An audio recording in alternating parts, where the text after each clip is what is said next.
Starting. There we go. I think we are live. So, tonight's topic of discussion for our next installment of Casual Convos, I keep having to remember that name, is criticism.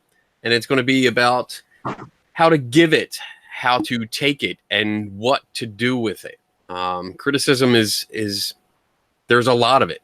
It's out there. There's a lot of it. We get it constantly. We give it constantly, even if we don't mean to. But it's out there. And from my experience, my personal experience, I found that it's definitely hard to take. It's easy to give, but if you get used to it, you can actually make something from it. But unfortunately, I think there's a lot of people in the paranormal community that don't know how to take it and sometimes they don't think they should be taking it. So that's what we're going to discuss tonight. And if you don't think you need to take it, you're the one that exactly needs to take it. There we go. That's pretty much it. Yes. Yeah, I think that stems from the theory that there's nothing known, so thus nothing is wrong. And so when someone is being critical about something that's being done, they go, nothing's known, so how can you criticize what I'm doing? Oh, I hate that. I really do. Yeah, I guess that's another show, but it bothers me when the defense on criticism is, well, it's a completely open field. Nobody knows anything. Everything's optional. So I know what's right. Right. And I think that's a big problem. That's where a big problem comes in, because it's not. Oh, wow. There is so much you can say just off of that one bit of one tidbit. Mm-hmm. The paranormal community is made up of a lot of people that are basically hobbyists, and there's this mentality of, oh, there's no right way to do it, there's no wrong way to do it, we can just all do whatever we want and it's okay.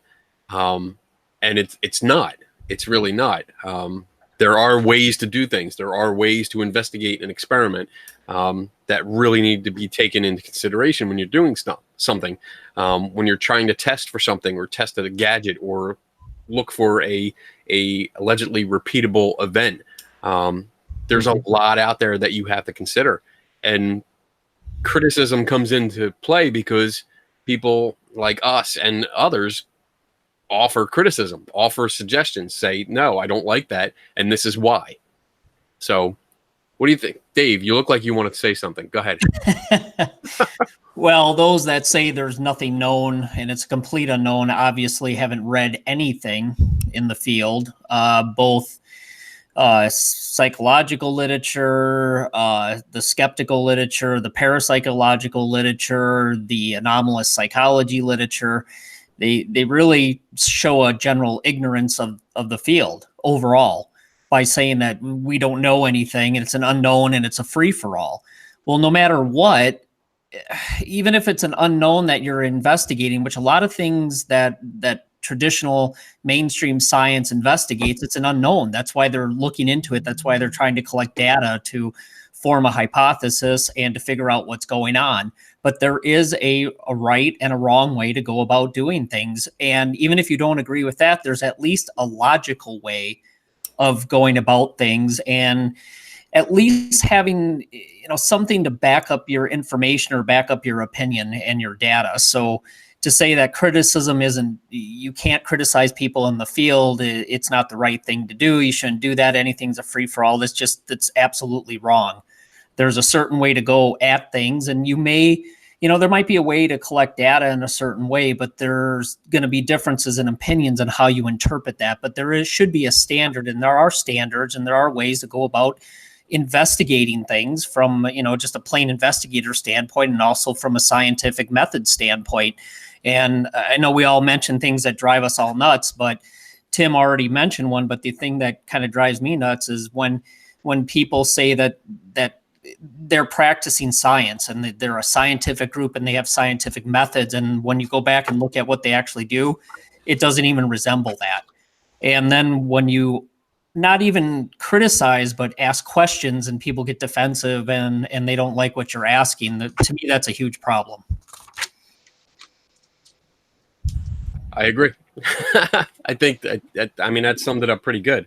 There's ways to do things, and there's specific ways to do things. I mean, to investigate mysteries, to perform experiments, and get your controls and your methodology in place. It's really important. And I mean, I know we've talked about it before. We've talked about peer review, and how that goes, and that is at the very core criticism. It's saying, look, I read over your work, and this is what I think of it. I didn't like this because of this. I don't like this because of this, or I do like this. It's all criticism that comes back. So I guess what's the best way that you guys, and we'll all take turns, what's the best way to give criticism to people? How do you approach criticizing someone's work? How about Tim? Oh, I was trying to hide behind my generic picture. I know you were. So I do peer review regularly, but it's very specific. It's probably not as broad as any papers or any research that you guys are doing or talking about. But as for my job, what I do quarterly, we have to be peer reviewed, and that holds our standards as an accredited child advocacy center. So I get peer reviewed, and then I must peer review somebody. What we end up doing is we have a tally sheet that we've all kind of agreed upon. It lists specific things to watch for and ideas, and then within each category we can kind of go off script and give our own interpretation of what we see and what we might think we could have done better. So when I give criticism, or constructive feedback, when I do that, I try to think how I would want to hear something, and I give that to them. So I like to find the strengths, and I like to find the weaknesses, and I like to combine both of them. I like to emphasize things that I like to see and that I think is important, but I also like to emphasize the things that I think, for me, that I would have liked to have seen done better. So what that is just forensic interviewing. So we video and audio record every interview that we do with every child under 18. We do. So we have signed permission to do it amongst peers, nowhere else. So when I approach how I'm going to give criticism, I like to keep in mind the impact or the importance of why I think they need to do better, or why I think that they should have tried a different technique to talk to a child. I think, keeping in mind that the end goal is to be neutral and fair and across the board open, very transparent, so that in court, you're not trying to lead, you're not looking like you're trying to lead. So I guess the end game is, it's very important. So while I'm giving constructive criticism, I have to keep in mind, I can't sugarcoat, and I can't let things slip by because it might end up hurting someone's feelings or make someone feel bad. And to be fair, that's what I want. I don't want someone to not tell me if I'm making a terrible mistake, because it's going to be me on the stand. If I don't get it corrected, I'm telling you, an attorney's going to see it and they're going to rip me up on stand. And I would rather 100 times out of 100 times be ripped up by peers. Maybe ripped up's not such a great word, but I would rather the errors be found by my peers than by me being on the stand and losing a case for a kid. Right. That's a good point. That's really good. Yeah. Mm-hmm. Noah, what do you think? You got to unmute your mic. So while he's unmuting, are those keyboards behind Dave? Yes, they are. Ooh. Dude, are you going to write our intro music? That one you heard on that new podcast that Jen and I did that music. Nice. Anyway, Okay. Can you hear me now? I can hear you now. So I think Tim hit on something that was pretty important, and that's the constructive part of the criticism. Sometimes it's real easy to tear something apart when you see all the very ugly facets of it and say, well, this is just a piece of crap, and we don't have to worry about what this person is doing. But to try and make what you're saying to somebody constructive. So I see what you're trying to do here, but have you thought about point 1, point 2, point 3, or did you consider these things that may have caused some confounding factors in your findings or in your techniques or in the equipment that you're using, instead of coming from kind of a more you're stupid and let me tell you why. And that's the sort of situation a lot of times it can be difficult because you're like, my God, I've seen this 1,000 times and it's very well known that this is not how things work, but yet we still come across this. I mean, orbs is probably one of the number one things that time and time again we come across in the field, and it's something that everyone, well, obviously not everyone, but a lot of people know. Like, there's other explanations for this, very, very simple explanations for this. But when you're trying to talk with somebody, what I always think about is, how can I convince this person to consider my point of view? And if you're coming at it from a negative standpoint, or tearing someone down sort of standpoint, instead of trying to be constructive about it and say, hey, I totally, when I first started doing this, I did the same exact thing. Like, this is a very common thing to fall victim to, but this is what I found out, and then kind of explain to them from that perspective. So it's more like a friendly, hey, just so think about it from this perspective. Now, not everyone's going to be open to that, right? Because many reasons, their belief systems, they're convinced this is what it is, or the fact that, well, we don't know anything in the field, so how are you to tell me that this isn't wrong, or that this is wrong and something else is right? But I think when I've given constructive criticism to other teams, I try to come across in that perspective. I didn't always do that.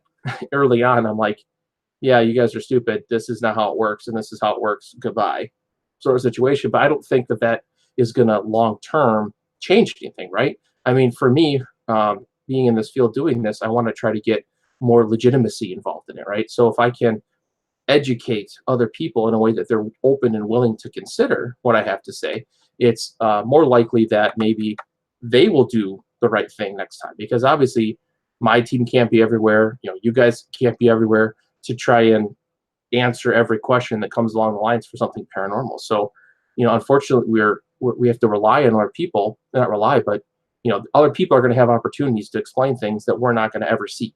So if we could try and educate them from that perspective, then maybe they'll think twice the next time something comes around, or look into it more to see if what I told them or anyone else told them is correct. Nicely put. I like that. What about you, Dave? What do you think? Well, I agree with everything Tim and Noah said, and I just got a couple bullet points here I'll get through. But one of the things I always try to do is look at the context of, why are we giving feedback? What are they looking for? That kind of determines the way you want to go with it. And why are they asking for it, if they're asking for it?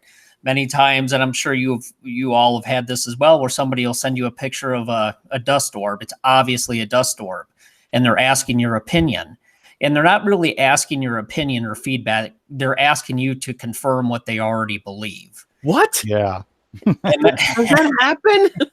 Constantly. I think we went through that recently with some messages that we got through our Facebook page, and we were very nice, and just kind of, we knew where it was going to go right off the bat just by the way they phrased the question. But understanding why we're giving the feedback and why people are asking for it, it'll sometimes help you shape and put it in the right context, so you know how to offer feedback. And sometimes for people, I'll simply say, based on prior research, or here's some articles for you to look into and you to make a decision on your own. I won't even engage them. Actually, there's certain things, like Noah said, we know stuff is complete BS, and especially, it's a lot of dust orbs and other things. And it gets to the point where it's like, yeah, I know we don't want to address it again. It seems like it's an annoyance, but we kind of have a canned response for that right now, and we send them some links and we just tell people, hey, here's some further information. We just encourage you to look at it and think twice about what you've concluded without telling them yes or no. Because a lot of times that just gets you into a back and forth that after a while you just have to turn off your computer or phone and be done with it. Couple things, be professional, be respectful, be objective. Refer to the data, the study, or the points they're making, and not make it personal. Don't say you or you did this or so-and-so did that. Try to keep it as objective as possible. Whatever they give you, I always find it's good to review what they gave you. If it's data, review it. Take a look at it. I mean, you don't want to make an outright dismissal because you could be wrong. There could be something there that could obviously be worthwhile and take a look at. And then tell them why you might have issues with it or why you have concerns, and give them suggestions for improvement and direction on how to maybe make it better if you know how to do that. Give support and acknowledge some of the good things that they did and point out a few of the positive aspects of what they presented. Again, I think both Tim and Noah said be constructive, avoid inflammatory language. I've found in going back and forth with people that helps quite a bit. And I like to use things like, in my opinion, here's what I think, or based on prior research, and help me understand why you feel that way. So to me, it's just kind of figuring out why they're asking for feedback, the context of it, and then keep it objective, not personal, and try to base it just on the data and maybe try to link it and refer to and argue your point using what's known out there and references and other things that you can refer to prove your point. That was good. I like that. I want to follow up on something that Dave said, that saying, help me understand where you're coming from kind of phrase. I think that's really important. That is a great way of saying, I need more information to understand you without saying, did you not, you're not giving me enough. That's a really great open-ended question. It puts the emphasis on me instead of the person as not having the it makes it feel more like I'm lacking the ability to understand you when you say help me understand. I think that's a really good, it's actually a really nice technique. I learned that trick in pharmaceuticals way back in the day when I started out in sales, and I had a manager who went into a rheumatology office, and this rheumatologist was also a researcher, a clinical researcher. And my manager sat down and the doctor told us a couple things he was doing. And my manager looked at him and said, why would you do that? That makes no sense at all. And this guy's like, oh, remind me where you got your medical degree from? Thanks. But, it's kind of like when you're talking to even experts in your field, to get them to play the teacher role, and even somebody who maybe doesn't know what they're talking about, to get them to explain it. I've just always found that help me understand or provide me a little more information or insight on that goes a long way.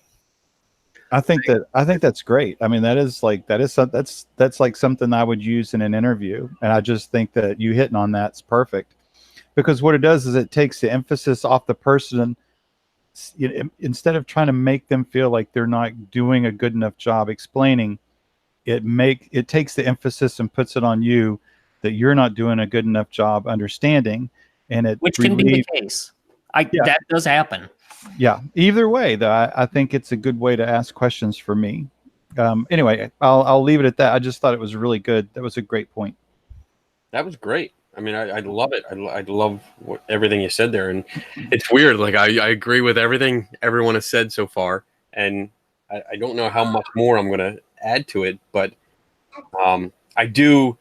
I guess I straddle the fence sometimes with some of my criticisms, because depending on what I'm looking at, depending on what I'm investigating, because some of the things that I do investigate, I probably am harsh. I do have harsh criticism, and I freely admit it, because sometimes it's a pain in the ass. When I deal with Zach Baggins, like when I write about the bullshit that comes out of his mouth and his museum and his show, I see so many people follow along and just still blindly follow what he puts out there and what the events that he describes. And I do get kind of harsh sometimes with him and others that follow suit. But I really do try to keep it fair. And like I think Dave, as you were mentioning when you talk to them and you bring up the I don't understand kind of thing. I try to do the same thing when I'm investigating from a distance. I always try to contact the person that I'm investigating, or the device that they have, or the evidence that they put up. I try to contact them and say, hey, this is what I'm looking into, and this is the issues that I have. What do you have to say? I don't actually come out and say, what do you have to say about this? But it's basically, these are my issues with it. Are these known issues? Do you not know about this? How can we approach this? And I mean, one example I can give you is I was looking into a cat toy. It was actually like a cat play toy that was being marketed as a paranormal device. And I remember that. Yes. And I reached out to the guy that was promoting it, that was selling them, and we talked about it. And I think he was a very sincere guy. The more I learned, the more I realized like he wasn't actually trying to deceive people so much as he was selling this product, and he believed that he had gotten upgrades from the company. And when I had taken the device apart and showed him that he did not get upgrades, that it was the same thing as the $1.50 one that I bought off of Amazon. Yeah, I mean, he was genuinely upset. So although my article criticized the product and some of the methods being used with this product, I was fair about saying, some of this stuff he didn't know. He did pay extra for stuff that he never got. But there is some, I guess, lighthearted deception in the marketing that he was doing. So I really do make it a practice to not just criticize outright. I do try to contact the people and understand where they're coming from. And when I'm in person, it's even much easier in person, because when you get to talk to them, you make that connection to them, and you're honestly saying, I don't understand what you're trying to tell me or what you're trying to show me. Let's go through it together. And I found that that's the best practice for in-person criticism, is when you can actually go through all the steps to replicate like an event or a method with them there. And you're going step by step, and like I kind of have an idea of what's wrong, what I didn't like. And it's nice when they see it like, oh shit, you know what? I probably could have done this better.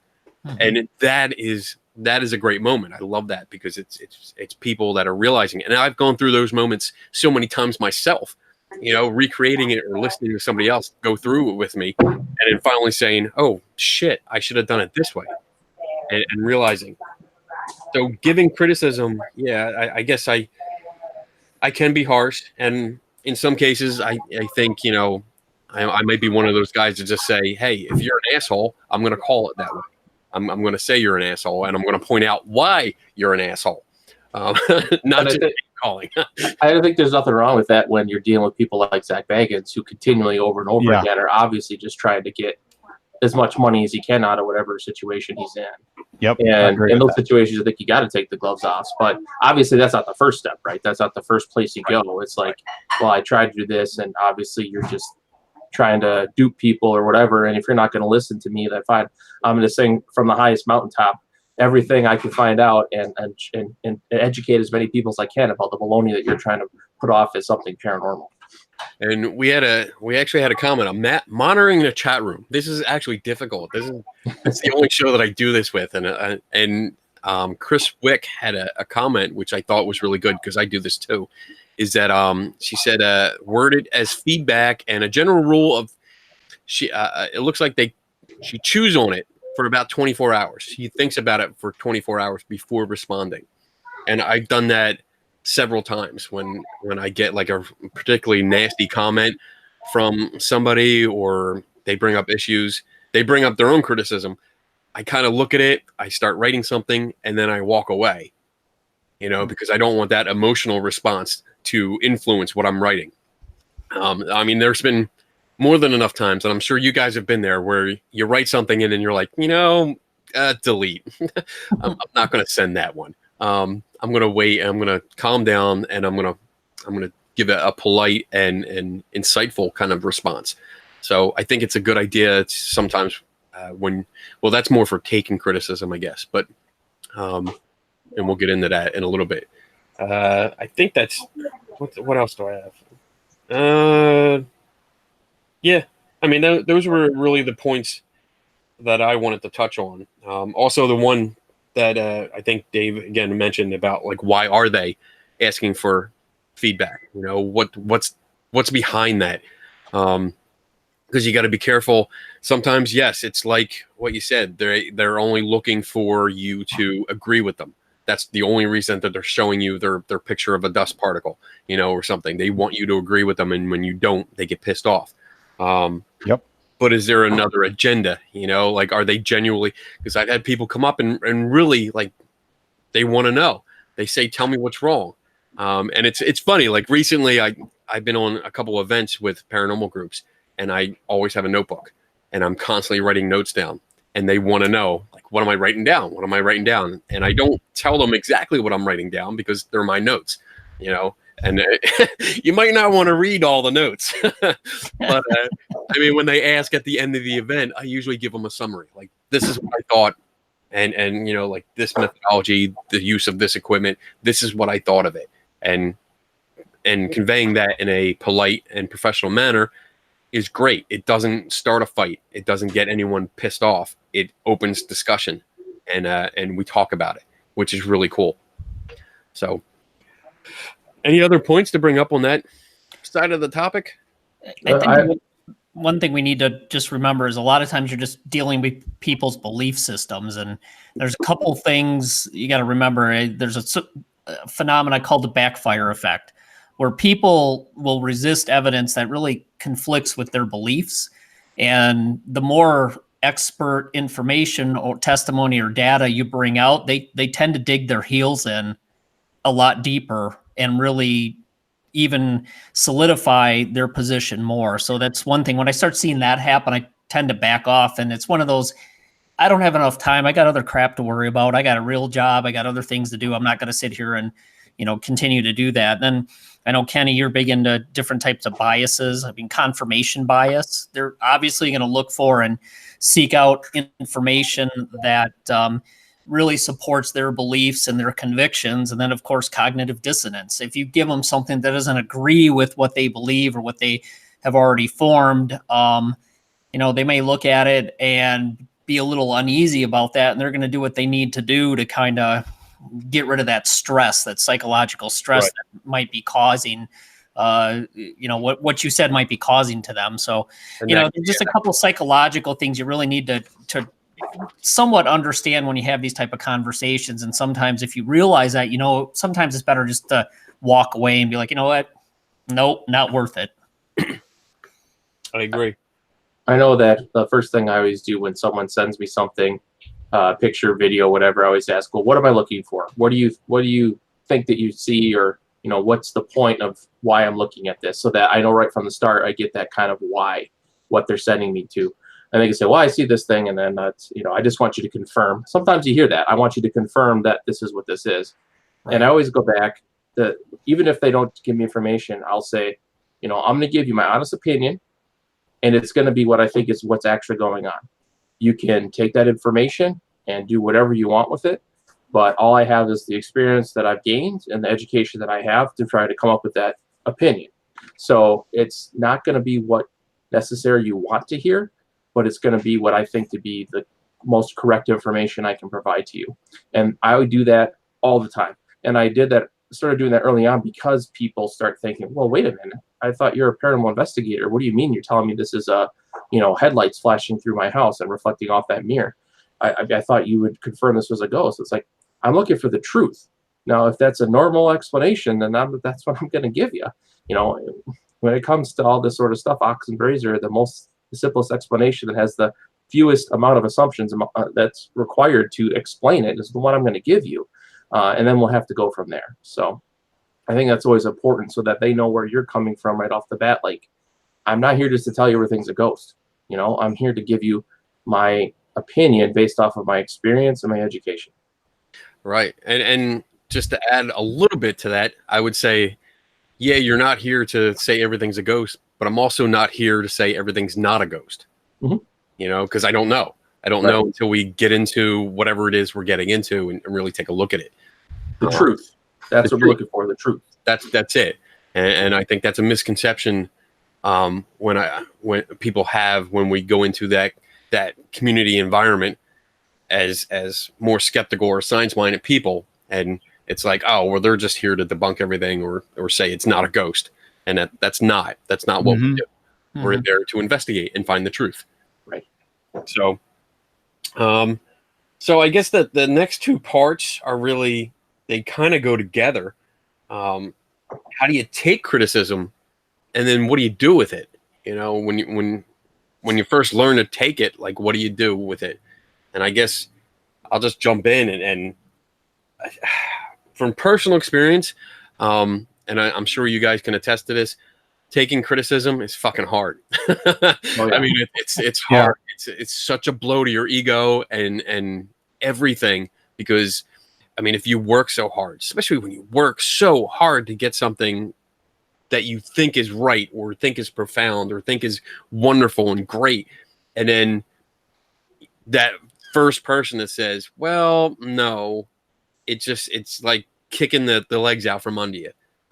It really hurts. And it took a while for me to just personally to take it, to be able to take it and understand that people are not being mean.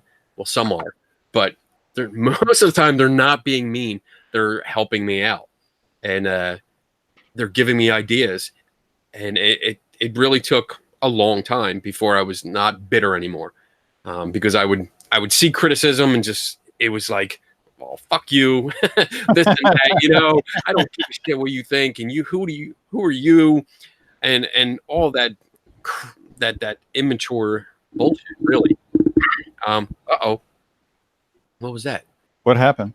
That was a noise. That was a demon. That was a demon. I don't know. Somebody tried to get in, maybe.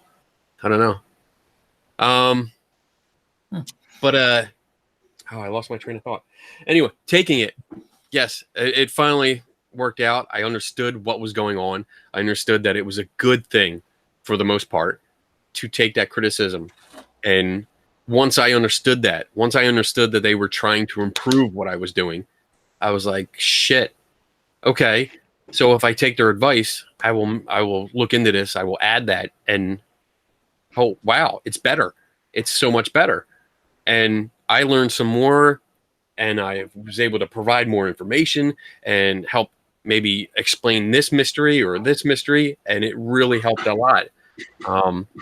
With my writing, I mean, the writing I do for Skeptical Inquirer, you can really see it. From years ago, you can see how inexperienced I was, and the more I grew and the more I hung out with more writers and learned what they did and took their advice, it really helped a lot. So with that, I'm going to pass it on to Dave. Okay, question for you, though. Uh-oh. Why do you think some people are willing or able to move on and learn and progress and others aren't? Why? That's a good question. Why do I think some people... Because I've seen people who, they'll say they've been in the field 10, 15, 20 years, and they're repeating the same things over and over again and doing the same things that you see on the TV shows. But I talk, you know, you're looking at the four of us, I'm sure we've all progressed through a certain stages, shall we say, of, you know, believing everything to maybe starting to doubt some things, taking a more skeptical approach to kind of open-minded skepticism and a scientific approach. So I guess I'm always fascinated and curious and wonder what your thoughts are and why some people take that route and others don't. I would blame para-unity. Balls. That's rubbish. Rubbish. Another show. I said it, bitches. Better hope Bell doesn't come on anytime soon. Yeah. You're gonna bust your para-unity balls. I mean, I think it's more of a, you're never questioned.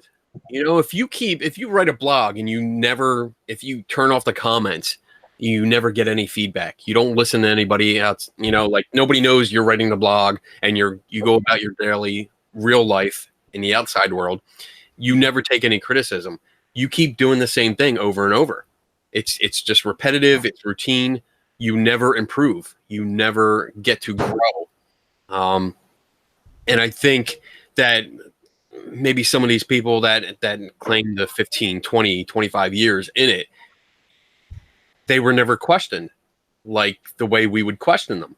I mean, it's almost, I would say that sometimes it's like a physical blow when I ask, how do you know that?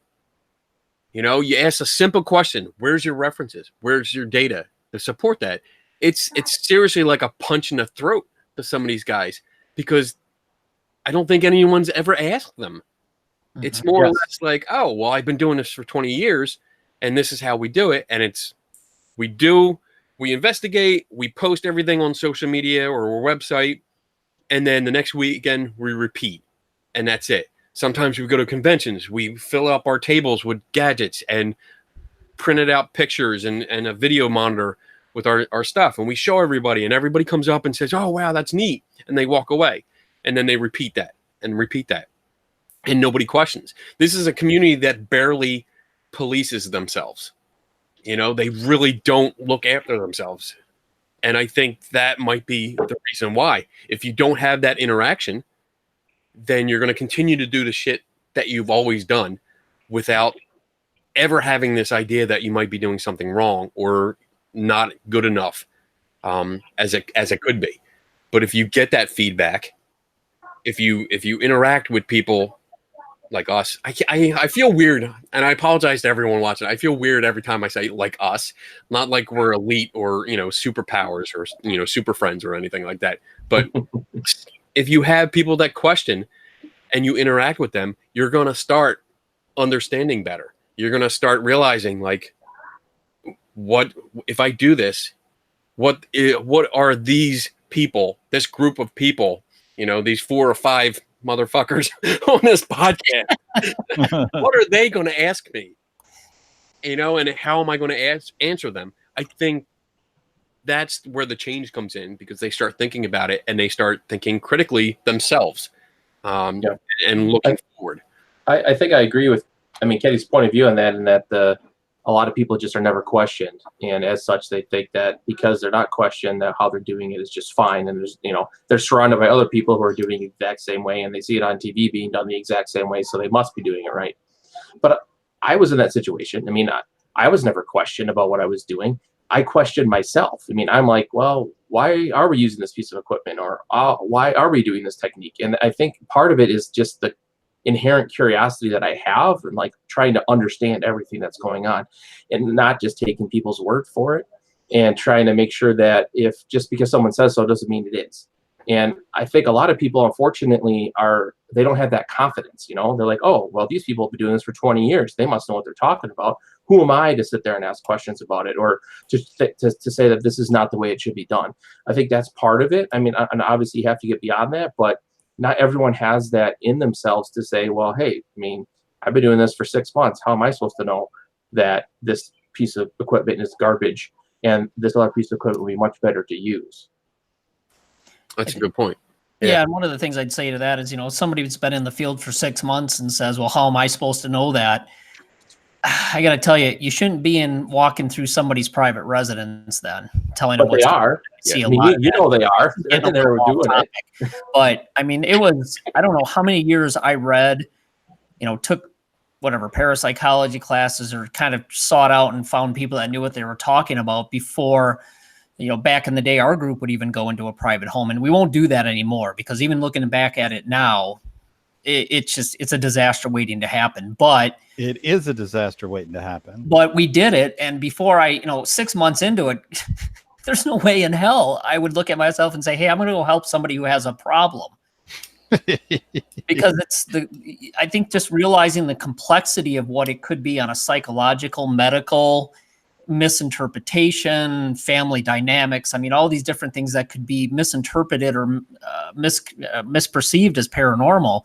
I look at that now, and even, you know, our group was pretty good about not telling people things that would, you know, freak them out or any bad information. But even looking back at what we did then, I'd be like, holy crap, we would never do that again. Anyway, that was just a side note. So what were we talking about? Sorry. Dave had a good question, but I forgot what it was.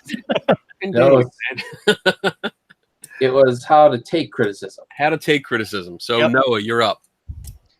How to take criticism. Okay, so the first thing I think it's important when you're getting criticism is who you're getting criticism from. So I know we only want to be open about getting criticism, but sometimes you're getting criticism from people who know definitely less than you. And so if I'm getting criticism from someone, I look into who that person is. Like, do I feel that they have the credentials, the know-how, experience, education, whatever you want to use as your criteria to say that what they're telling me is something I should take seriously, right? I think it's the first thing.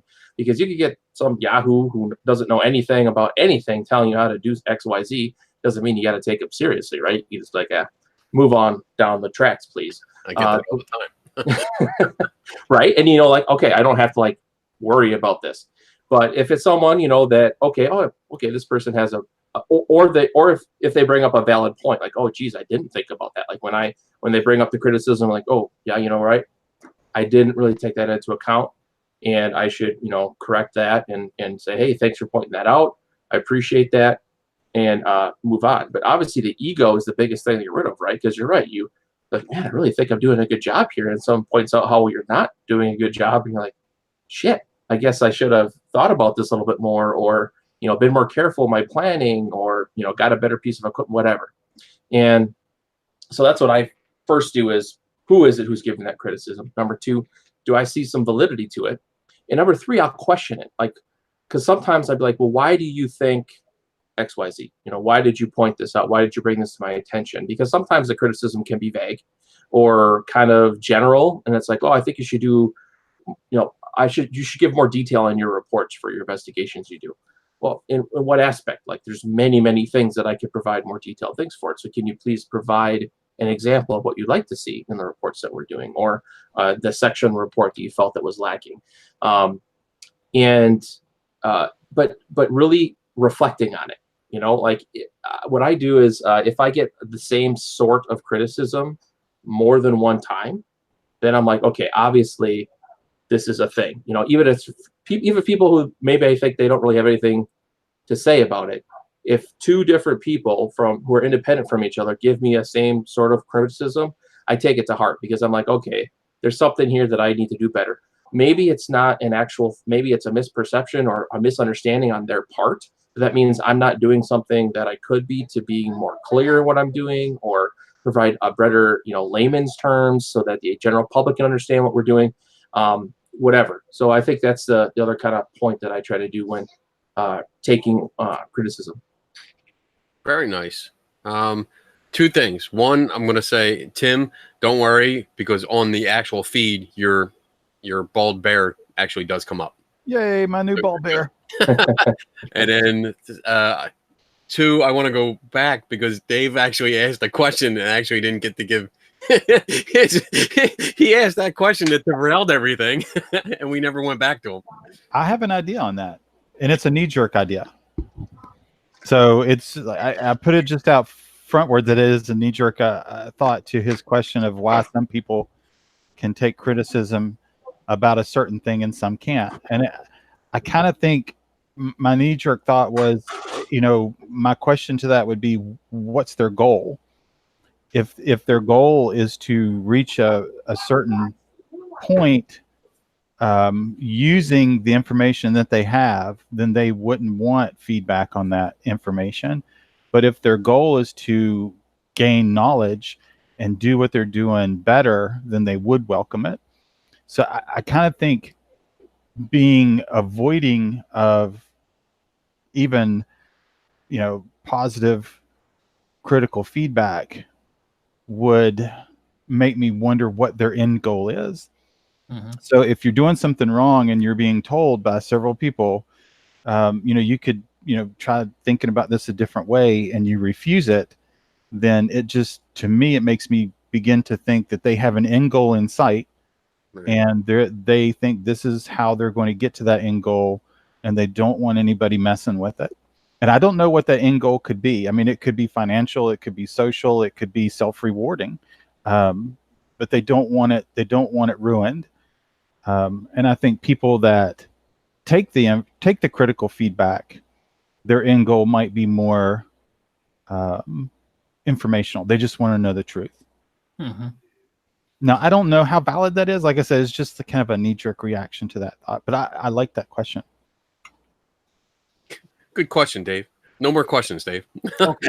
No, I'm kidding. That was really good. That was good. So what's your take, Dave? Well, taking feedback and what to do with it. First of all, don't take it personally. It's not personal. I can see how it can be. I know there's a paper Jen and I wrote with somebody else from Persinger's lab and submitted it to one journal for peer review. And it was rough, but it wasn't personal, but it felt personal because you spent so much time and you put so much into it. It's kind of like, man, that was my baby. And you guys are just ripping on it, but it wasn't personal. It was just trying to make it better. If you're going to discuss, or I would say not argue, but discuss with somebody who's giving you feedback, use logical and calm arguments and counter arguments, and really know what you're talking about, or at least be able to defend and back up your position. And there's nothing wrong with getting second or third opinions. Maybe it's somebody who you really don't think knows as much as you do about the topic, and maybe you look to somebody else to get some feedback and get an opinion.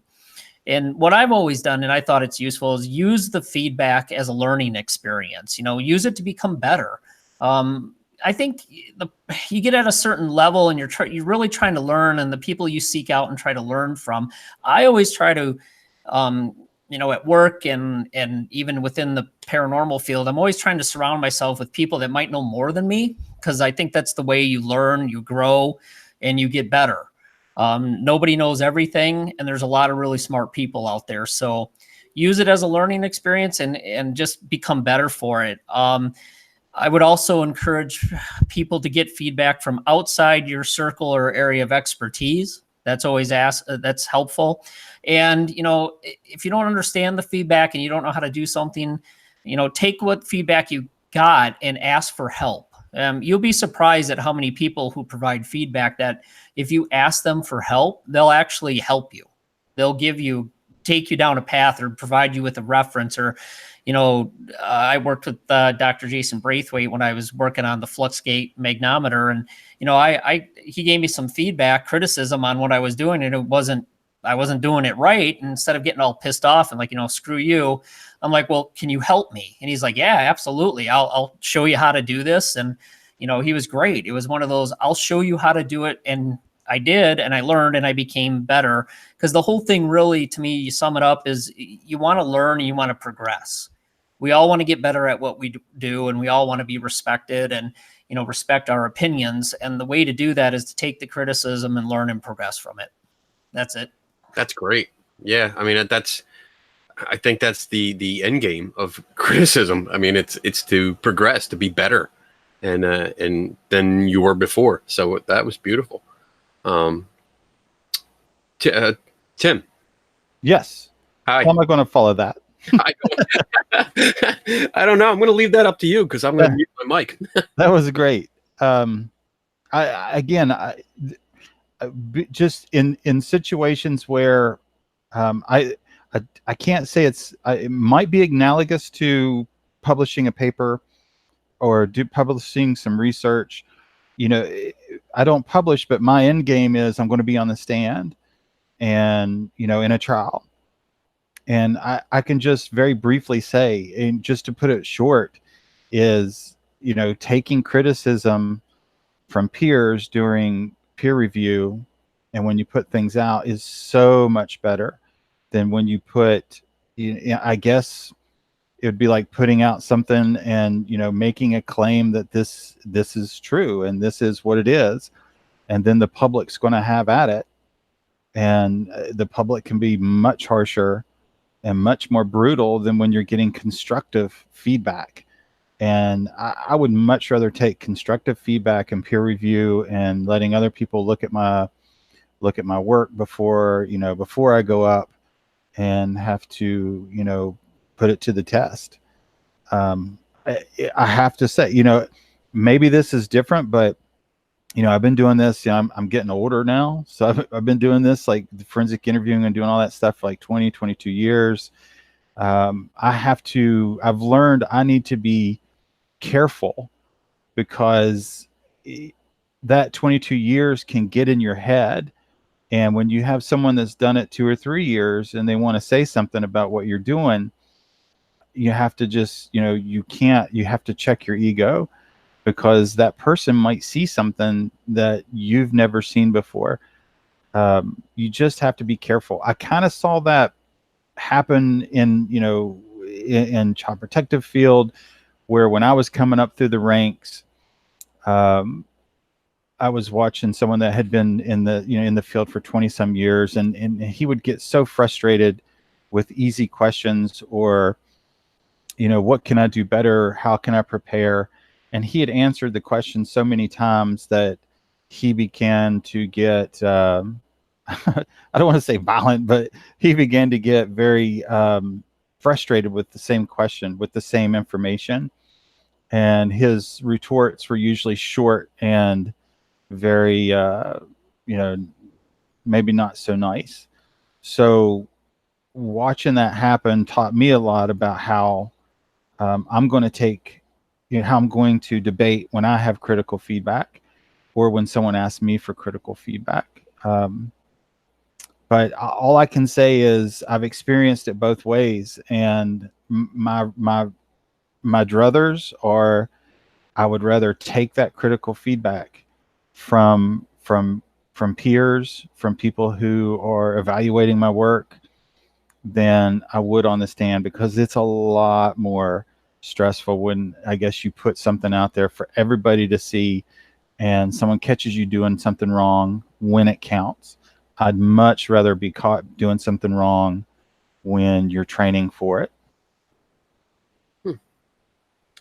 Cool. All right, so we got a couple minutes left. I think this was a good discussion so far. It's definitely shorter without Mel. Ooh. Mel, Yeah, taking shots at Mel when she's not here. She's going to find you. I got to choose my words carefully. Mel had some personal business to take care of, so she's not here tonight with us. But I'm sure she would have had a lot to say about this topic.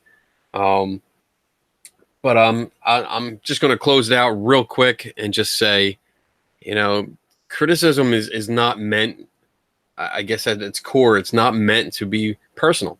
Don't take it that way.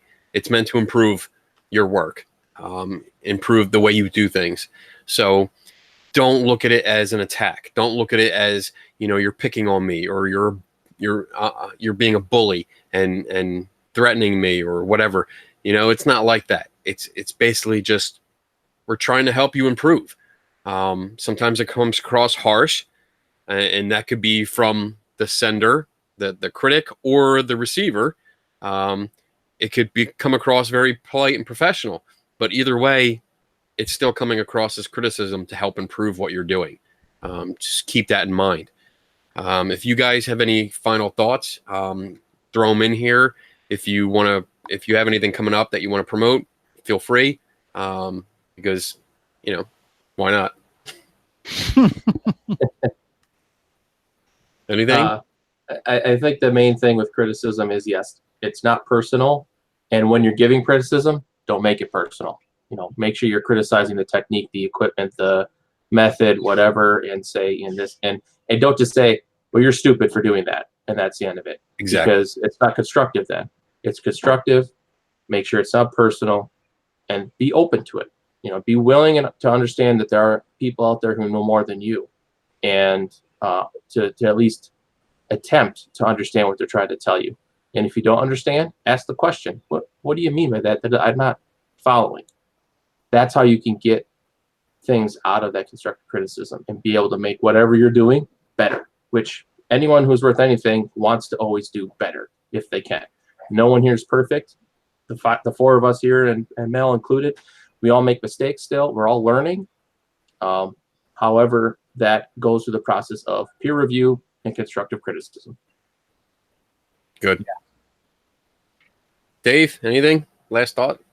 No, that was good. A great discussion. A lot of good points made. And I think, people need to listen to that and think about it. I mean, take the criticism, think about what people are saying, and use it as an opportunity to get better. And, if you're upset with the criticism and you're pissed off, hey, get better and come back and be like, hey, there, boom, I did it. I made myself better. I improve. So suck it. That's beautiful. I love that, because that's basically how I take it. Like that's my mentality. Like, all right, you called me out on something I did wrong. I'm gonna learn from it. I'm gonna do better, and I'm gonna show you up. I'm gonna get in your face by doing a better job. Yep. Tim, last words. Oh, I think everybody had really good points. I liked Noah, especially when he said, even now, I mean, we're all still making mistakes, even now. And that's so true. And I think that's important for yourself as a person to be able to say, even prepare, my next thing I'm going to do, I'm going to make mistakes. And I hope someone catches it. I like that mentality a lot. And I will add, I think our next show should be like Dave mentioned, not doing private residences. I like that a lot. Oh, that's I'm going to write that down. Allow myself to bash myself for doing it in the past. Oh my God, I did it too. Sometimes I cringe. I'm like, oh, what was I thinking? Gotta say though, there were instances where I knew enough to turn around and walk out. Yeah. I still do them. Our team still does private residences. Oh, we could discuss why. Oh yeah, this will be fun. I'm looking forward to the next one now. This will be good. All right, do you guys have anything coming up? Any events that you're going to be at? Maybe there might be something coming up towards the end of the month. We'll see what happens there. Okay. As Kenny knows and some other people know, Jen and I have got our own podcast now, SciChat, PSICHAT, and you can find that at the SciChat.buzzsprout.com. So it's going to be kind of looking at the different aspects of parapsychology, survival related topics, as well as different parapsychological topics. Awesome. I know. You got anything coming up? No events I'm going to be at. We have an annual expedition our team does. That's going to be this next week. 3 locations that we'll be going to and applying our trade, so to speak, to see what we can find. We'll be doing lots of updates on, Facebook Live and stuff like that. So if people are interested, they check out our Facebook page. Sweet. Tim, you got anything coming up? I never have anything coming up. No, but I like asking. The next podcast. Times you're going to surprise me. No, it's same old. I'm reserved to the go see kind of aspect of the paranormal, kind of just falling back to, I look for places that have allegations of hauntings, and I leave all the equipment behind and just go see, what the hell's going on. I mean, just interesting stuff.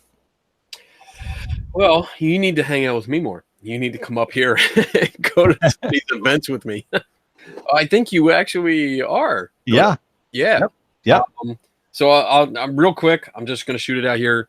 July 20th, I'll be at Penhurst. The Paracon, I'll be there just attending, walking around and annoying people. And then July 27th, I'll be in Gettysburg, PA. I'll be at their Battlefield Bash, which is a cool event because it's not just a para event. It actually, all the proceeds are donated to Pennsylvania Wounded Warriors and kids with cancer. So really good causes, and I like to support that kind of stuff.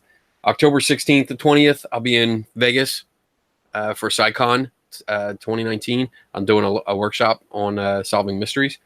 And then this one, March of 2020, March 26th to 29th, I'll be at Phenomenology, and Tim will be joining me. That's where I'll be. Yes, because I got a booth there. They're letting me set up a skeptics booth. Nice. So I'm going to have a whole bunch of fun testing equipment that'll be interactive, so people can play with it and see like what weird things can happen or don't happen. And I talked to Tim, and he's graciously accepted coming out and helping me. So Yeah, I think you needed security. That's the only reason you asked me. pretty much, yeah. I need a bigger guy to stand just at the end of my table. You're gonna need a black suit, just and glasses. I have that. Okay. So that's it. Thanks for everyone. Thanks everyone that joined us. We are actually we had double digits watching, so that's nice. Hey. For at least a night, you know. And then anybody that watches this on the rerun, thank you, appreciate it. If you have any questions or topics, throw them out at us, and we'll see you next time. So take it easy. Thanks, guys. And I'm going to stop this, and you guys hang out for a second.